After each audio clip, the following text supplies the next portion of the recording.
자, 여러분 반갑습니다. 이번 시간은 독일 경찰 이어서 설명하도록 하겠습니다. 자, 독일은 16개의 주로 구성이 되어 있다라고 얘기를 합니다. 그래서 란트, 즉 주를 단위로 하는 중앙집권적인 국가경찰 제도를 도입하고 있다라고 얘기를 합니다. 그 이런 주 내무부에는 일반적으로 이제 기동경찰대, 수상경찰대, 또 지방경찰청, 주수사국, 경찰관리국 이렇게 있다라고 얘기를 합니다. 이때 이제 독일 경찰의 특징은 뭐냐면 이게 이제 관청하고 보조기관인데 과거의 우리나라하고 비슷합니다. 저 우리나라의 내무부 장관이 관청이었고 그리고 그때 치안본부장은 보조기관이었습니다. 지금이 경찰청장이 있는데 지금은 우리 행정안전부 장관 소속 하에 독립된 외청으로 경찰청이 있습니다. 그래서 실질적인 지위를 우리 경찰청장이 관청이기 때문에 경찰청장이 자기 이름으로 대외적으로 유효한 의사표시를 할 수 있습니다. 그래서 예를 들어 가지고 경찰청장은 고속도로에 대한 속도 규제권자, 그죠? 그러면 예를 들면 경찰청장이 예를 들어 가지고 지금 경부 고속도로가 있는데 그 속도를 지금 차의 성능이 좋으니까 뭐 한 130km를 하겠다 이렇게 얘기를 했다. 아니면 150km를 하겠다. 또 아니면 독일이 그 유명 아우토반을 갖고 있으니까 속도 무제한을 하겠다. 자, 그럼 우리 국민들은 난리가 날 겁니다. 그죠? 하지만 할 수 있다는 겁니다. 대외적으로 유효한 의사표시를 할 수가 있다. 또 예를 들면 지방청장이 또 관청이기 때문에 지방청장도 자기 이름으로 고속도로를 제외한 속도 규제를 할 수 있습니다.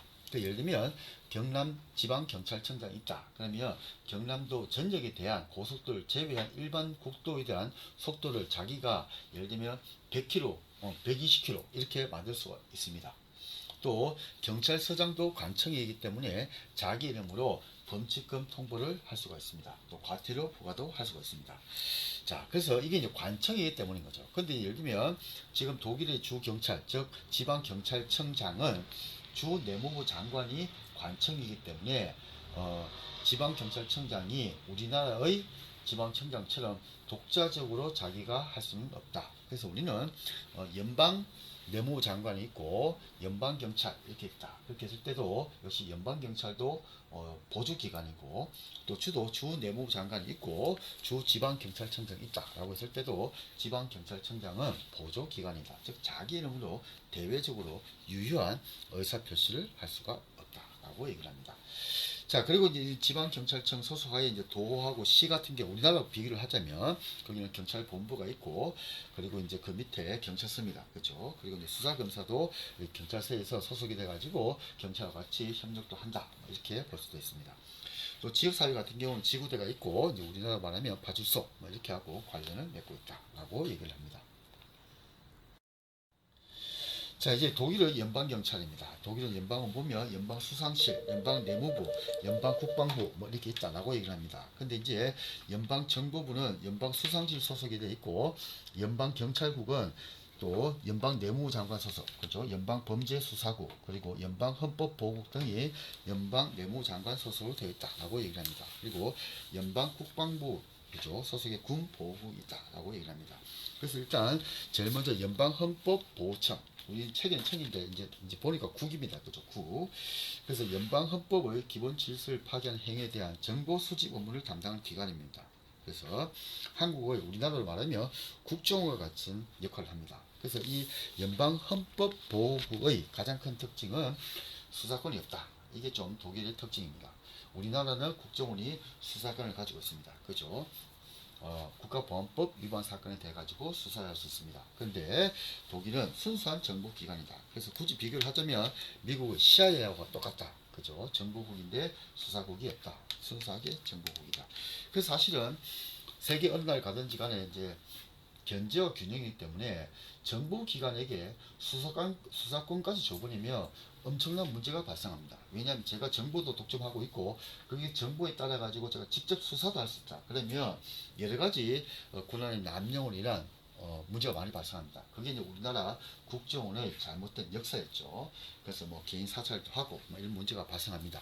독일 같은 경우는 미국하고 비슷하게 연방헌법보호국에서는 수사를 할 수가 없다라고 얘기를 합니다.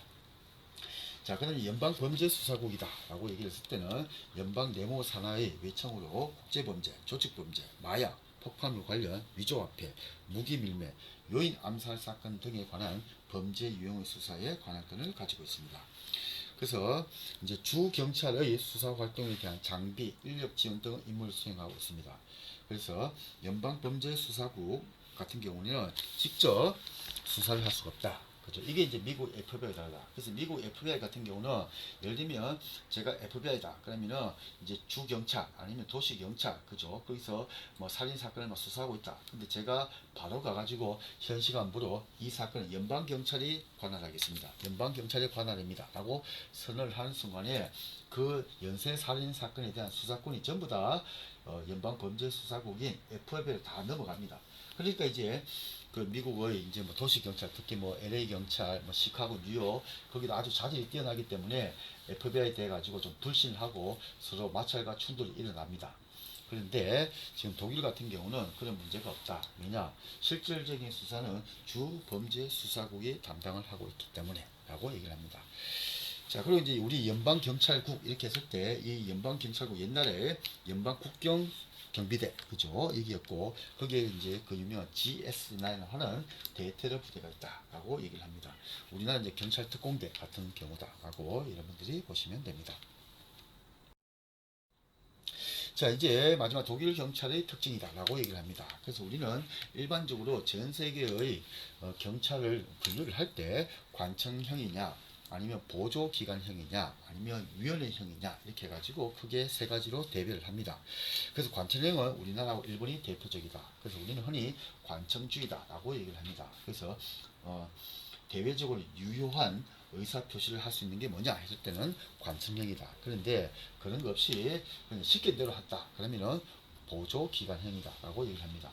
그래서 뭐 가장 쉽게 얘기를 하면 여러분이 어떤 뭐 롯데리아 뭐 이런 데가 있다. 그럼 거기에 이제 그 원래 점장이 있을 것이고 그 밑에 이제 또 일을 하는 그 뭐 보조 요원이 있겠죠, 그죠? 그런데 그 모든 가게에 대한 책임은 점장이 지고 있습니다, 그죠? 그래서 그 밑에 있는 아르바이트생은 아무런 권한이 없죠. 그걸 여러분들이 보조기관형이다 이렇게 보시면 됩니다. 근데 이제 관청형이라고 했을 때는 그 아르바이트생이 그 뭐 가게에 대한 어떤 지분도 갖고 있고 해가지고 자기가 직접 물건도 사올 수 있고 대금도 결제하고 뭐 이렇게 할 수 있다. 이런 것이 관청형이다 이렇게 보시면 되고, 이제 위원회형, 그죠? 커미션 이렇게 얘기를 하죠. 위원회형이라고 했을 때는 미국하고 영국이다, 그죠? 그래서 경찰이 여러 가지 문제를 일으킬 위험성이 많기 때문에 경찰의 정치적 중립과, 그죠? 또 민주적 정당성 이런 걸 확보하기 위해 가지고 위원회를 두고 관리를 시킵니다. 그걸 갖다가 위원회형이다라고 하고, 미국하고 영국이 대표적이다라고 얘기를 합니다. 자, 그래서 독일 경찰이다 했을 때는 우리는 흔히 절충형이다 이렇게 얘기를 하고, 즉 중앙집권적인 경찰 제도를 가지고 있다. 절충형이 아니고 중앙집권적인 경찰 제도를 가지고 있다라고 얘기를 합니다.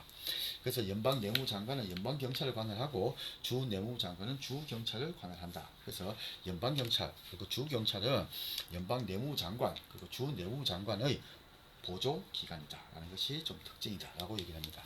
그래서 그렇게 합니다. 그 다음에 이제 바이마르 공화국 시대에서 지방 분권적인 경찰 제도를 도입합니다. 근데 이제 히틀러 시대가 되면 중앙 집권적인 경찰제, 그죠? 그래서 게스타포가 비밀 경찰, 그죠? 정치 경찰, 뭐 이런 걸로 유명했다. 그리고 이제 독일은 이 경찰권, 그죠? 이게 이제 좀 어려운 개념이다, 그죠? 경찰권 누구냐? 연방이 아니고 주의 권한이다. 그래서 독일 경찰법 모범 초안 이렇게 얘기를 합니다. 왜 모범 초안이라 이런 말을 쓰냐면 연방 국가이기 때문에 각 주가 독자적인 경찰법을 갖고 있습니다. 근데 연방 입장에서 봤을 때는 공통적인 사항은 좀 포함을 해 주십시오 라고 요구를 합니다. 각 주에다가 16개 주에다가. 그래서 모범 초안의 형태로 많이 나옵니다. 그래서 이제 각 주는 고유의 경찰법을 제정을 하게 되고 주를 단위로 하는 국가 경찰 제도를 도입하고 있다라고 얘기를 합니다. 그래서 연방 정부는 주 경찰에 대한 재정 부담이나 지휘 통제 권한이 없다라고 얘기를 합니다. 그리고 이제 중요한 연방 경찰과 주 경찰과의 관계는 어떻게 하냐 했을 때 상호 협력 관계다. 그런데 검사와 경찰과의 관계는 어떠냐라고 했을 때는 우리나라처럼 상명하복 관계다라고 얘기를 합니다.